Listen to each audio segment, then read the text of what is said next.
தமிழுக்கும் அமுதென்று பேர், அந்த தமிழின்ப தமிழ் எங்கள் உயிருக்கு நேர் என்று புரட்சி கவிஞர் பாரதிதாசன் பாடிய அன்னை தமிழை வணங்கி என் உரையை தொடங்குகிறேன். அனைவருக்கும் வணக்கம். தமிழ் மொழி உலகின் மிக பழமையான மற்றும் செம்மையான மொழிகளில் ஒன்றாகும்.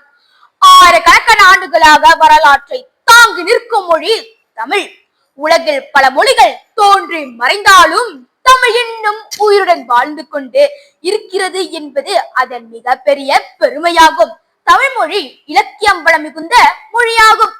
திருக்குறள், சங்க இலக்கியங்கள், சிலப்பதிகாரம், மணிமேகலை போன்ற பல சிறந்த படைப்புகள் தமிழில் எழுதப்பட்டுள்ளன. இந்நூல்கள் மனித வாழ்க்கைக்கு நல்ல வழிகாட்டியாக அமைந்துள்ளன. தமிழ் மொழி நமது பண்பாட்டையும் பாரம்பரியத்தையும் காப்பாற்றும் ஒரு பெரிய செல்வமாகும். நமது பழக்க வழக்கங்கள், கலாச்சாரம், மரபுகள் அனைத்தும் தமிழின் மூலம் தலைமுறையிலிருந்து தலைமுறைக்கு பரவுகின்றன.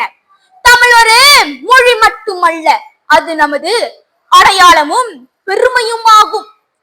உலகில் பல நாடுகளில் வாழும் தமிழர்கள் கூட இன்னும் தமிழை பேசி அதன் பெருமையை உலகிற்கு எடுத்துக்காட்டி வருகின்றனர்.